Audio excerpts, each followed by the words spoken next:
നമസ്കാരം. അതായത് എന്ന പ്രോഗ്രാമിലേക്ക് എല്ലാവർക്കും സ്വാഗതം. അടികൾ പലവിധം. റോഡിലെ അടി, വിമാനത്തിലെ അടി, കറുപ്പ് കണ്ടാൽ ഓടിച്ചിട്ടടി, പിന്നെ വെറുതെ വരുന്ന അടി. അങ്ങനെ ആകെ മൊത്തം അടിയോടടി. പക്ഷെ മലയാളത്തിലെ ഏതോ വിപ്ലവ ചരിത്ര പുസ്തകത്തിൽ കാലം ചുവന്ന ലിപിയിൽ കൊത്തിവെച്ചത് ആ പഴയ നിയമസഭയിലെ അടിയെ കുറിച്ചായിരുന്നു.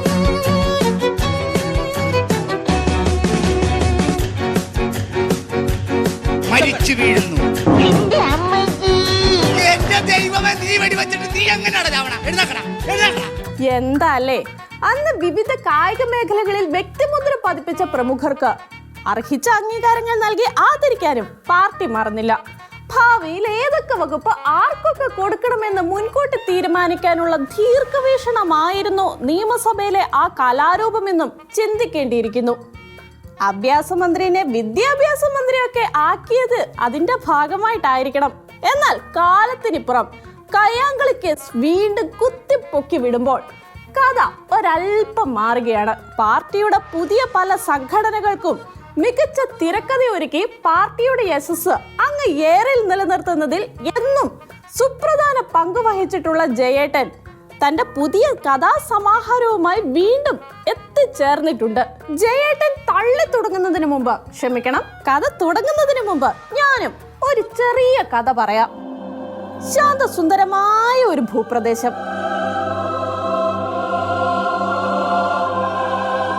എന്നാ നമുക്ക് മുദ്രാവാക്യം വിളി തുടങ്ങാം. 2.5 ഏക്കറിന് ആധാരം വച്ചു ഞാൻ, 1.5 ലിറ്റർ പെട്രോൾ വാങ്ങി. കിളികളുടെ കളകളാരവത്തിൽ മതി മറന്നിരിക്കുന്ന സാധുവായ ഒരു മനുഷ്യൻ.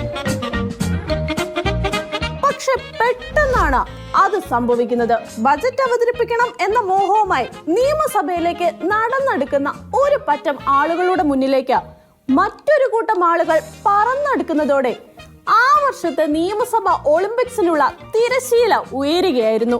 ആദ്യമായി നടന്ന ധനകാര്യമന്ത്രിയെ തടയൽ മത്സരത്തിൽ പ്രതിപക്ഷം എതിരില്ലാതെ തിരഞ്ഞെടുക്കപ്പെട്ടതോടെ ബജറ്റുമായി വന്ന ധനകാര്യമന്ത്രി വന്ന വഴി ഒരിക്കൽ കൂടി കണ്ടെത്തി തിരികെ പോയി. ഒപ്പം ബേബി ചേട്ടന്റെ നേതൃത്വത്തിലുള്ള സംഘം മാർക്കിടാവുന്ന സ്പീക്കർക്കും പുറത്തേക്കുള്ള വഴി കാണിച്ചു കൊടുത്തുകൊണ്ട് മാതൃകയായി.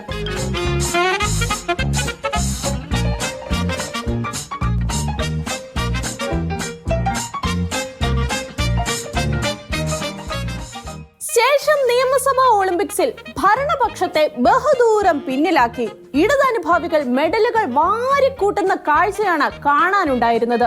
തുടർന്ന് നടന്ന വെയ്റ്റ് ലിഫ്റ്റിംഗിൽ ജയേട്ടൻ അസാമാന്യ പ്രകടനം തന്നെ പുറത്തെടുത്തു.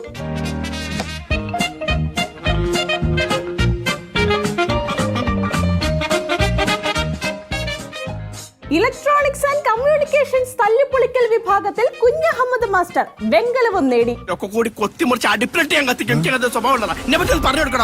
കൂടുതൽ ഇനങ്ങളിൽ ഒന്നാമതെത്തിയ ശിവേട്ടൻ തന്നെ ഓവറോൾ ചാമ്പ്യനുമായി.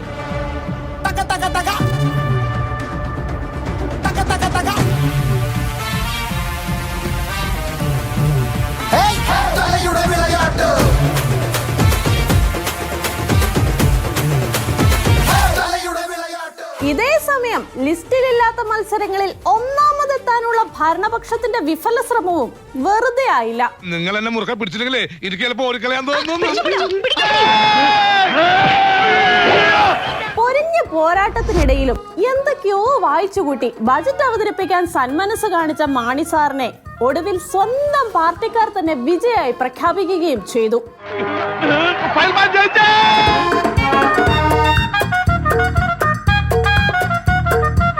കാലങ്ങൾക്കിപ്പുറം ഈ നിസ്സാര കുറ്റത്തിനൊക്കെ കോടതിയിൽ ഹാജരാകാൻ പറഞ്ഞ എന്ത് കഷ്ടമാണ്. ജയേട്ടാ, ഇനി നിങ്ങളുടെ കഥ തുടങ്ങിക്കോളൂ. നിയമസഭയിൽ പ്രതിപക്ഷ MLA-മാർ ഒരു പ്രക്ഷോഭത്തിൻ്റെ ഭാഗമായി ബഡ്ജറ്റ് അവതരിപ്പിക്കുന്നത് മാറ്റിവെക്കണം എന്ന് ജനാധിപത്യപരമായ രീതിയിൽ ആവശ്യപ്പെട്ടു. ജനാധിപത്യ രീതിയിൽ എന്നൊക്കെ പറയുമ്പോൾ ഏകദേശം ഇതുപോലെ ഇരിക്കും. ജനാധിപത്യ രീതി അല്പം കുറഞ്ഞു പോയെങ്കിലേ ഉള്ളൂ. യഥാർത്ഥത്തിൽ പ്രകോപനമുണ്ടാക്കിയതെല്ലാം അന്നത്തെ ഭരണകക്ഷിക്കാരാണ്. അത് പിന്നെ നമുക്ക് അറിയാമല്ലോ ജയേട്ടാ. അത് സംഘർഷത്തിലേക്ക് എത്തി. കയ്യാങ്കളി ആരംഭിച്ചത് അവരിൽ നിന്നാണ്. നമ്മുടെ ഇന്നത്തെ മന്ത്രി ശിവൻകുട്ടിയെ തല്ലി ബോധം കെടുത്തിയിട്ടു. അക്കാര്യത്തിൽ ഞങ്ങൾ ഒരല്പം അസ്വസ്ഥരാണ്. ബോധം കെടുന്നതിന്റെ തൊട്ട് മുമ്പ് വരെ അദ്ദേഹം അബോധാവസ്ഥയിൽ കാട്ടിക്കൂട്ടിയതൊന്നും നമുക്കങ്ങനെ മറക്കാൻ കഴിയില്ലല്ലോ ജയേട്ടാ. ആ പ്രതിഷേധത്തെ മസിൽ പവർ കൊണ്ട് നേരിടുക എന്ന നിലപാടാണ് നിയമസഭയിൽ UDF സ്വീകരിച്ചത്. അത് സംഘർഷത്തിലേക്കെത്തി. കയ്യാങ്കളി ആരംഭിച്ചത് അവരിൽ നിന്നാണ്. നമ്മുടെ ഇന്നത്തെ മന്ത്രി ശിവൻകുട്ടിയെ തല്ലി ബോധം കെടുത്തിയിട്ടു. ജയേട്ടൻ അങ്ങനെ പറഞ്ഞാ പിന്നെ ഞങ്ങൾ നോക്കാതിരിക്കുവോ? ശിവേട്ടനെ തല്ലി ബോധം കെടുത്തിയതാണോ അതോ ജയേട്ടൻ ഇപ്പോൾ തള്ളി ബോധം കെടുത്താൻ ശ്രമിക്കുന്നതാണോ എന്ന് കൂടി കണ്ടു നോക്കാം.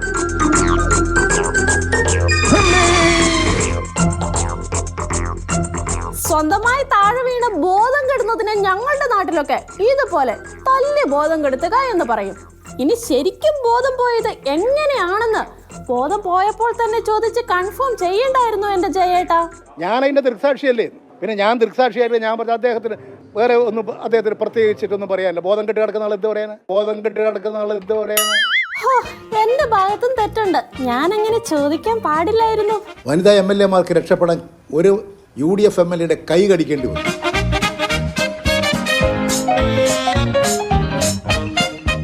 സംഭവം രക്ഷപ്പെടാനുള്ള ജയേട്ടന്റെ അടവാണെങ്കിലും കടി കിട്ടിയ കാര്യത്തിലെ വ്യക്തത നാസ ഇനിയും പുറത്തുവിടേണ്ടിയിരിക്കുന്നു എന്ന് തന്നെ പറയാം. കാരണം അമ്മാതിരി കടി ആയിരുന്നല്ലോ ജയേട്ടാ. ഇനി കഥയിലെ കിളി പാർത്തുന്ന ആ ട്വിസ്റ്റ് അതൊന്ന് വെളിപ്പെടുത്തിക്കേ.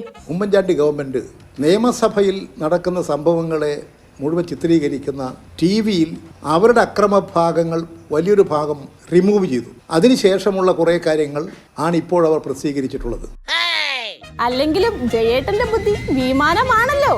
സാധാരണ ജയേട്ടന്റെ മണ്ടത്തരങ്ങൾ അങ്ങനെ വിലപ്പോകാറുള്ളതല്ല എങ്കിലും ആദ്യമായാണ് വിശ്വസിക്കാൻ കൊള്ളാകുന്ന ഒരു മണ്ടത്തരം പറയുന്നത്. അതിലൊന്നാമത്തെ കുറ്റവാളികൾ അന്നത്തെ ഭരണകക്ഷിയായിട്ടുള്ള UDF MLA-മാരാണ്, UDF-ന്റെ മന്ത്രിമാരാണ്. ഏതെങ്കിലും ഒരു പാർട്ടിക്കാർ നിയമസഭയെ ചുരുട്ടിയെടുത്ത് തോളിൽ വെക്കുന്നതിന് വഴിയെ പോകുന്ന എല്ലാവരുടെയും പേരിൽ കേസെടുക്കണം എന്നാണല്ലോ പാർട്ടിയുടെ പ്രത്യയശാസ്ത്രം. അങ്ങനെ നോക്കുമ്പോൾ ജയേട്ടൻ പറഞ്ഞതിലും കാര്യമില്ലാതില്ല. സ്പീക്കറാണ് നിയമസഭയുടെ കാര്യങ്ങളെല്ലാം നിയന്ത്രിക്കുന്നത്. അവിടെ MLA-മാരുടെ കാര്യങ്ങൾ സുരക്ഷ ഉറപ്പുവരുത്തേണ്ടത് സ്പീക്കറാണ്. അന്ന് സ്പീക്കർ ആ കാര്യങ്ങളൊന്നും നിർവഹിച്ചില്ല. പറയുന്നത് തള്ളാണെന്ന് ജയേട്ടനും അറിയാം, കേൾക്കുന്ന നമ്മൾക്കും അറിയാം. പക്ഷെ അത് മനസ്സിലാക്കി തള്ളാനുള്ള ബുദ്ധി പോലും പാവത്തിനില്ല.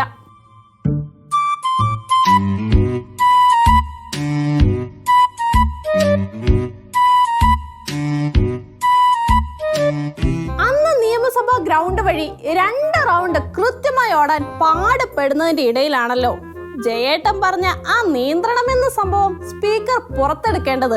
26-ാം തീയതി തീർച്ചയായും ആരോഗ്യമൊക്കെ ഉണ്ടെങ്കിൽ യാത്ര ചെയ്ത് കോടതിയിൽ ഹാജരാകാൻ സാധിക്കുമെങ്കിൽ തീർച്ചയായും കോടതിയിൽ ഹാജരാകും. അതിനുള്ള ആരോഗ്യമൊക്കെ ജയേട്ടനുണ്ടെന്ന് നമുക്കറിയാമല്ലോ.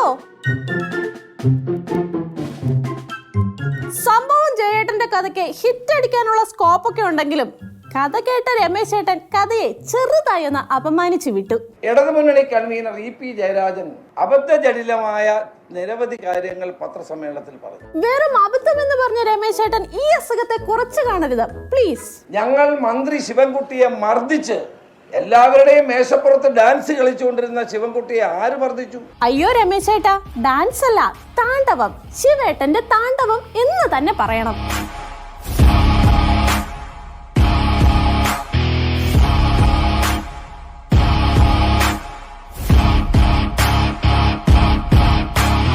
ഇതെല്ലാം ലോകം മുഴുവൻ കണ്ടതാണ്.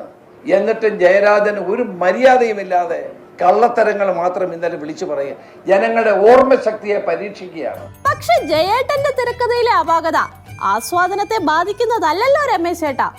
സതീഷ് ചേട്ടാ, നിങ്ങൾ ഈ എപ്പിസോഡിൽ കാണിക്കേണ്ട എന്ന് കരുതിയതാണ്, എന്നാലും പറഞ്ഞു. ഇനി ഇത് ജയേട്ടന്റെ വെല്ലുവിളിയോ മറ്റോ ആണോ? ജയരാജൻ ഇപ്പൊ പറയുന്നത് നമ്മുടെ ബോധ്യത്തോടും നമ്മുടെ ബോധത്തോടുള്ള വെല്ലുവിളിയാണ്. അങ്ങനെയാണെങ്കിൽ ഈ ഔചിത്യം എന്ന സംഭവത്തിന്റെ കുറവ് കൊണ്ടുണ്ടായ പ്രശ്നമായിരിക്കും അല്ല സതീഷ് ചേട്ടാ? അവിടെ ആരെയാണ് ആക്രമിച്ചത് കണ്ടതല്ല, പറയുന്നതിന് വല്ല ഔചിത്യം വേണം. ആ പറഞ്ഞ സംഭവം ഉണ്ടായിരുന്നുവെങ്കിൽ നമ്മളൊക്കെ രാഷ്ട്രീയത്തിൽ നിന്ന് എന്നേ ഫീൽഡ് ഔട്ട് ആകുമായിരുന്നല്ലോ. ശിവേട്ട, ഒരു കാര്യം കൂടി ചോദിച്ചോട്ടെ. നിയമസഭാ കയ്യങ്കളിയായിട്ട് ബന്ധപ്പെട്ടുള്ള ചോദ്യം ചോദിക്കേണ്ട കാര്യമില്ല, ഞാൻ പറഞ്ഞു കഴിഞ്ഞു. അയ്യോ, അങ്ങനെ പറഞ്ഞൂടാ. പിന്നെ ഞാനെന്തിനു വന്നേ? ഞാൻ ചെറുതായി ഒന്ന് നിർബന്ധിച്ചു നോക്കിയാ ശിവേട്ടൻ പറയുവോ? നിങ്ങൾ പറയാൻ വേണ്ടി എന്നെ നിർബന്ധിക്കേ വേണ്ട. മൂപ്പരൊരൽപ്പം കലിപ്പിലാണ് കേട്ടോ. എന്താ ശിവേട്ട പിഞ്ച മനസ്സും വെച്ച് നിങ്ങൾ ഇങ്ങനെ ചൂടാകുന്നത്? നിങ്ങൾ ആ രേഖയൊന്ന് പുറപ്പെടുവിച്ചേ. കൈ ഞാൻ കാണിച്ചിട്ട് ശങ്കരാടി, ഇതാണ് ആ രേഖ, എന്റെ കയ്യിലുള്ള രേഖ. ഞാൻ കേസിലൊരു പ്രതിയാണ്. എന്നെ സംബന്ധിച്ചിടത്തോളം കാര്യം എന്റെ വക്കീൽ കോടതിയിൽ പറയും. അപ്പൊ നിങ്ങൾ പ്രതിയാണെന്ന് സമ്മതിച്ചോ? സ്വാഭാവികമായിട്ടും നമ്മുടെ നിരപരാധിത്വം നമ്മൾ കോടതിയിൽ ബോധ്യപ്പെടുത്തുമല്ലോ. അപ്പൊ നിങ്ങൾ പ്രതിയാണെന്ന് സമ്മതിച്ചില്ലേ? ശിവേട്ട, നിങ്ങൾ ഒരുമാതിരി രാഷ്ട്രീയക്കാരെ പോലെ പെരുമാറരുത് കേട്ടോ. അല്ലെങ്കിൽ തന്നെ ശിവേട്ടൻ നിയമസഭയിൽ നടത്തിയ ആറാട്ട് ജനങ്ങൾ കാണാത്തതൊന്നും അല്ലല്ലോ. അത്രയും ഡീറ്റെയിൽ ആയിട്ട് നമ്മൾ പോകേണ്ട കാര്യമല്ലോ. അത് ശരിയാണ്. അത്രയും ഡീറ്റെയിൽഡ് ആയി പോയാൽ ശിവേട്ടൻ അത് താങ്ങാൻ പറ്റിയെന്ന് വരില്ലല്ലോ. അല്ല ശിവേട്ട, ഇപ്പോൾ കുറ്റപത്രമൊക്കെ വായിച്ച കേട്ടല്ലോ അല്ലേ?